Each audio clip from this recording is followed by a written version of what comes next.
आज की इस वीडियो के अंदर हम ट्रेडिंग साइकोलॉजी पर बात करेंगे। ट्रेडिंग के अंदर साइकोलॉजी की बहुत ज़्यादा अहमियत है। इसकी अहमियत का अंदाज़ा आप इससे लगा सकते हैं। स्ट्रेटजीज ये 20% काम करती है और साइकोलॉजी ये 80% काम करती है।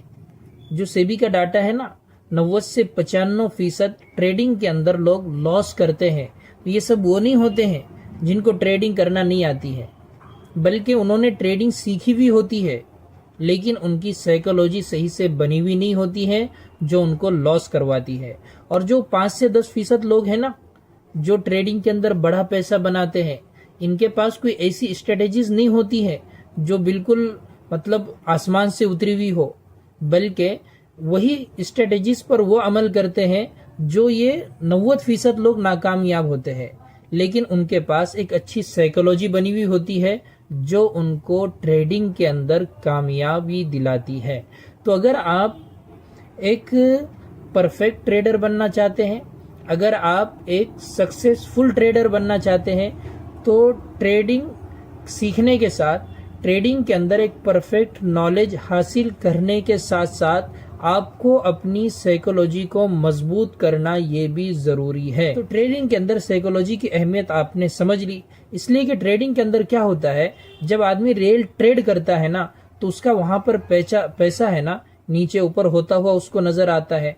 तो वहां पर उसके इमोशन काम करते हैं। वो प्लान कुछ और बनाता है लेकिन फैसला कुछ और ले लेता है। वहां पर प्लान पहले से कुछ अलग बनाया हुआ होता है, लेकिन जब असल में एक्चुअल में ट्रेडिंग करने का वक्त आता है तो वहां पर उसकी जहनियत कुछ अलग ही काम करती है।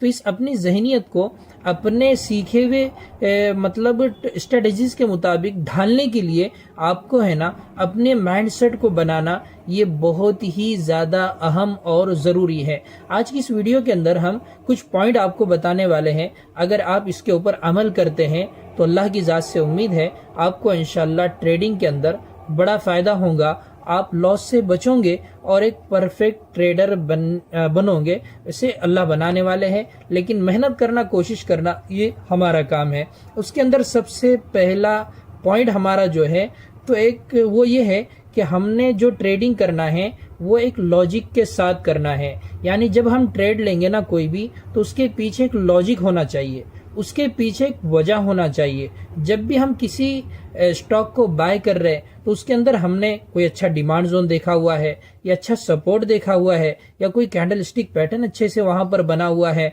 यहाँ पर कोई कैंडल स्टिक पैटर्न देखे, या भी जो भी हमने स्ट्रेटेजी सीखे, हमने प्रॉपर उसी के नॉलेज पर और उसी को बुनियाद बनाकर उस स्टॉक के अंदर ट्रेड लेने का प्लान बनाना है। ना कि किसी के कहने पर, किसी जगह पर देखकर। चाहे अगर मैं आपको बता रहा हूं, ठीक है, तो सिर्फ मेरे कहने पर आपने हरगिज ट्रेड नहीं लेना है, बल्कि आपने क्या करना है कि यहां से आप अगर कोई स्टॉक देख रहे या किसी और जगह से आप कोई स्टॉक देख रहे, तो उसको अपने तराजू के अंदर नापो।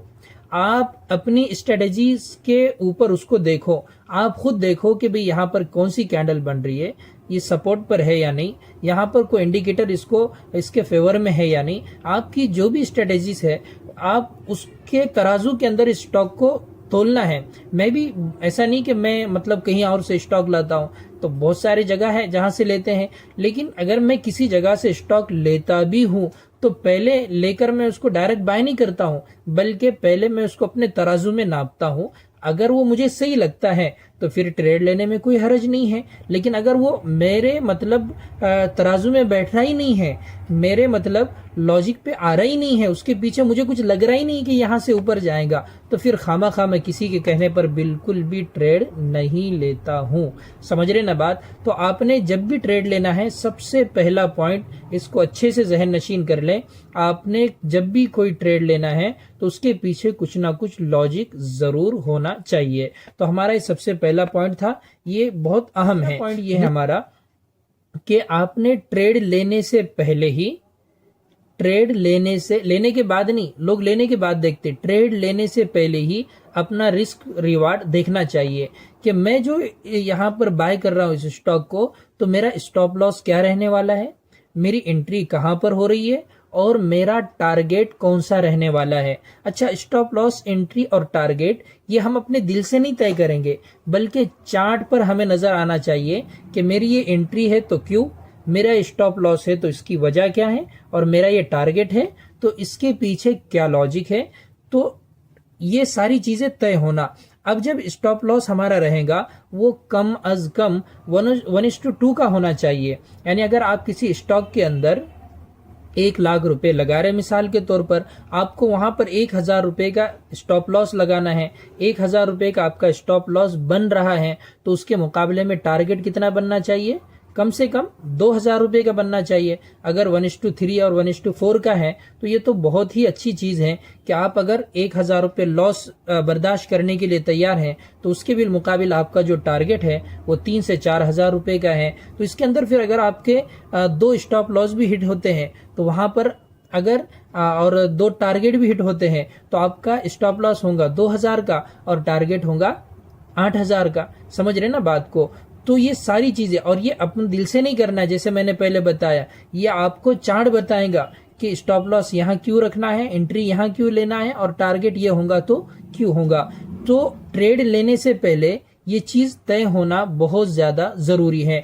तीसरा अहम पॉइंट मेरा ये है कि आपने जो स्टॉक चढ़ रहा है, जो स्टॉक बढ़ रहा है, तो बगैर सोचे समझे उसके अंदर एंट्री नहीं करना है। बाज मर्तबा कुछ स्टॉक होते हैं, हमने उसको अपने वॉच लिस्ट के अंदर ऐड किया हुआ होता है, अचानक उस पर नजर गिरती है, ये तो 2% चला गया, ये तो 3% चला गया, ये तो 8-10% चला गया। हम क्या करते हैं, चलो इसको खरीद लेते हैं। वहां पर ऐसा लगता है कि ट्रेंड छूट जाएगी, ये स्टॉक चला जाएगा, तो अपन क्या करते हैं, फौरन उसके अंदर एंट्री कर देते हैं। और जैसा ही हम एंट्री कर देते हैं वहां से वो स्टॉक नीचे आना शुरू कर देता है। ऐसा आपके साथ भी होगा, अगर कभी हुआ तो कमेंट जरूर करके बताना। ऐसा अक्सर लोगों के साथ होता है, इसलिए कि ट्रेडिंग के अंदर है ना, ये जो इमोशन आते हैं ना, इसी को कंट्रोल करना ये बहुत ही अहम और जरूरी है। जो लोग ये सीख जाएंगे ना, आपको ट्रेड उसी वक्त लेना है जब वो आपकी जगह पर आ रहा है। अगर आपके जगह पर नहीं आया और 10 पैसे ऊपर से जा रहा है, जाने दो उसको छोड़ दो, वो नहीं तो कोई दूसरा। ये माइंड मैं भी जो बोल रहा हूं ना, ये इतना आसान नहीं है। जब आप इसको करोगे ना, आप खुद बताना क्या होता है। तो आप जब करोगे ना तो होगा नहीं, फिर ये कैसा होगा, इसको आपको प्रैक्टिस करना पड़ेगा। आपका जैसा जैसा तजर्बा जाएगा वैसा आपकी यहाँ पर साइकोलॉजी बनेगी, समझ रहे ना, आपका माइंडसेट बनेगा, ट्रेडिंग का माइंडसेट बनेगा। आपको लेना है, मुझे लेना है 100 रुपए पर, तो मुझे 100 रुपए पर ही चाहिए। मेरा स्टॉप लॉस 99 रुपए का रहेगा, 99 रुपए का, बस मेरा 1 रुपए का स्टॉप लॉस रहेगा। मेरा टारगेट 110 का है, 105 का है, 104 का है, बस ये मेरे सेटअप पर बैठ रहा है तो ही मुझे लेना है। चलती हुई ट्रेन के अंदर अगर सवार होंगे आप लोगे, वहीं से वो स्टॉक नीचे आएगा। फिर लोग कहते हैं यार पता नहीं मेरे को ट्रेडिंग छोड़ देना पड़ेगी, इसलिए कि ये मेरे बस का है नहीं, मैं खरीदता हूँ तो नीचे आ जाता है। ऐसा बहुत सारे लोग कहते हैं, मैं खरीद रहा हूँ इसलिए। अरे भाई, आपकी उसकी स्टॉक के साथ थोड़ी ना कोई दुश्मनी है।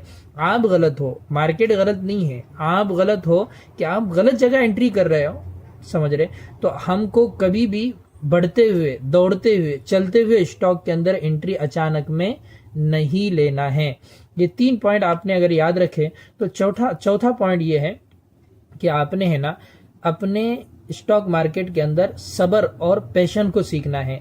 आपने अपने स्ट्रेटेजीज के मुताबिक कोई ट्रेड ले लिया। अब क्या होता है, हमारा दिल बोलता है हमने एंट्री करे ना और फौरन इसने चले जाना, वीडियो देखे ना, बोले ना मौलाना ने, तो अब फौरन इसने चले जाना चाहिए। ये तो गया नहीं भी, हमारे बोलने से थोड़ी ना जाने वाला वो तो वहां पर वैल्यूम आएंगे, वहां पर कोई अच्छा प्राइस एक्शन बनेगा तो जाएगा, वो उतनी बाइंग होगी तो जाएगा। हमको अपना सीखा हुआ इल्म वहां पर लगाना है, खपाना है।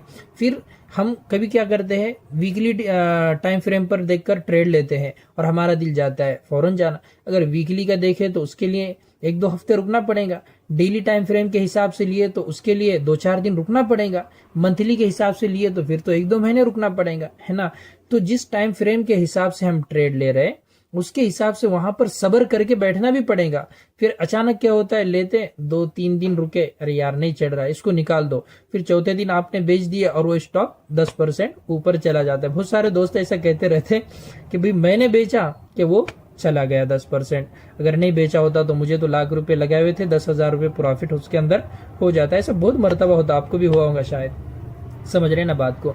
तो इसलिए हमेशा स्टॉक मार्केट में अपनी स्ट्रेटेजी पर भरोसा करके, मतलब पेशन और सब्र के साथ मार्केट के अंदर बैठना, ये बहुत ज़्यादा ज़रूरी है। सब्र तो उन लोगों को आजमाता है, खास जो लॉन्ग टर्म के इन्वेस्टर होते हैं, समझ रहे ना। साल भर स्टॉक नहीं चलेगा, 5 ही दिन में ऐसा चलेगा, पूरे साल का रिटर्न वो बनाकर दे देगा, पूरे साल का बनाकर देगा। ऐसा अक्सर स्टॉक के अंदर होता है। तो ये हमारे 4 पॉइंट हो गए। 5वां पॉइंट ये है कि अपने पीएनएल को बार बार न देखना। आदमी क्या करता है पता है आपको, देखे होंगे आपने, दिन भर बस उसी के अंदर नजर लगी हुई है हमारी कि भाई अब क्या हो रहा है। ठीक है, अगर आप मार्केट के ओपन होते, मतलब मार्केट शुरू है और आप देख रहे हैं मार्केट को, तो बहुत अच्छा है। लेकिन आप ये देख रहे हैं कि कैंडल कैसी बन रही है, चार्ट पैटर्न कैसे बन रहे हैं, कौन सा इंडिकेटर कैसा काम कर रहा है, कौन सी कैंडल स्टिक पैटर्न कैसा काम कर रहे हैं, सपोर्ट रेजिस्टेंस कैसा काम कर रहा है, या आपने जो भी प्राइस एक्शन सीखा वो कैसे काम कर रहा है, वहां पर अगर आप ऑब्जर्व कर रहे हैं तो ठीक है, समझ में आता है। इससे आपका नॉलेज बढ़ेगा, इससे आपका मतलब ट्रेडिंग का शौक भी बढ़ेगा, और सही से आप ट्रेडिंग करने वाले बनेंगे और सही ट्रेड को आप पकड़ पाओगे। लेकिन होता क्या है, हम क्या देखते हैं, अपना पीएनएल देखते रहते, अरे अभी 1,000 रुपये लॉस हुआ, अभी 2,000 प्रॉफिट हुआ। तो ये हम बार बार देखने की वजह से क्या होता, वहां पर मतलब इमोशन में आ जाते, जज्बात में आ जाते, और वहां पर हमने जिस बेस पर एंट्री ली थी हम वो सब भूल जाते, और फिर वहां पर कोई और ही फैसला ले लेते। तो हमने जिस चीज को यहाँ पर देख लिए, तय कर लिए, उसके मुताबिक अगर ट्रेडिंग कर रहे तो बार बार उसको देखने की कोई जरूरत हमें बिल्कुल भी नहीं है। ठीक है, एक चीज है। उसके साथ एक 5वीं 6ठी चीज ये है, मुझे याद नहीं रहा मैंने कितने पॉइंट बताया, 5वीं या 6ठी चीज ये है कि भाई और ट्रेडिंग हमें नहीं करना है। ठीक है, हमें पहले से तय करना है कि आज के दिन में हम कितने ट्रेड लेंगे। भाई 2 ट्रेड लेंगे, 1 ट्रेड लेंगे, 3 ट्रेड लेंगे, समझ में आया। या आज हम ट्रेडिंग नहीं करेंगे। रोज ट्रेड करना भी ये जरूरी नहीं है। लोग सोचते हैं कि रोज ट्रेड हमको करना ही करना है, फिर वो प्रॉफिट में जाए या फिर लॉस में जाए, जब तक नहीं लेते तो दिल नहीं लगता, तो वो देखते बैठते हैं। एक बात याद रखना, हमेशा ट्रेडिंग के अंदर ये सोचने का है कि मैं इस ट्रेड को कैसे ना लूं। अगर आप ये सीख गए ना तो बहुत कुछ सीखोगे। मतलब आपने साइकोलॉजी को ऐसा बनाना है, आपने एक मतलब स्ट्रेटेजी बनाई, तो फिर वो ट्रेड जब तक उस स्ट्रेटेजी पर, वो स्टॉक जब तक वो प्राइस उस स्ट्रेटेजी पर फिट नहीं बैठती, तो आपने ये सोचना है कि मैं इसको कैसे नहीं लूंगा, मैं इसको कैसे छोड़ सकता हूं, मतलब इसके अंदर कौन से निगेटिव पॉइंट है वो देखना है। आपने ये नहीं देखना है कि यार ये तो चलो ले लेते हैं इसको, है ना, ये तो है ना, चलो ले लेंगे, चल जाएगा, फिर इसी के अंदर आपका लॉस होगा। इसलिए और ट्रेडिंग मार्केट के अंदर नहीं करना है, समझ लेना। और ट्रेडिंग बिल्कुल भी नहीं करना है। आपका अगर एक ट्रेड बन रहा है तो आप उतना लो, आराम से बैठ जाओ। आपने एक लिए, उसके अंदर स्टॉप लॉस हिट हुआ तो आपका जहन फौरन बोलता चलो आप दूसरा तलाश करेंगे, दूसरा देखे उसके अंदर भी स्टॉप लॉस हुआ, फिर तीसरा, फिर चौथा, फिर ये और ट्रेडिंग हो जाती, माइंडसेट मतलब बदल जाता। तो ट्रेडिंग के अंदर है ना, एक परफेक्ट नॉलेज के साथ एक अच्छी साइकोलॉजी की, एक अच्छे माइंडसेट की बहुत ही ज्यादा अहमियत है, बहुत ज्यादा अहमियत है, बहुत ज्यादा।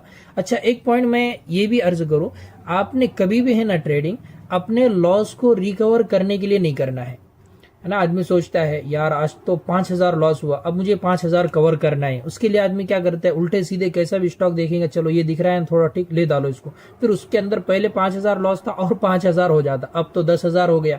तो इंसान का माइंड और मतलब बदल जाता है, फिर वो तलाश करता है अब तो 10 मुझे रिकवर करना है, चलो देखना ही पड़ेगा कोई ना कोई स्टॉक।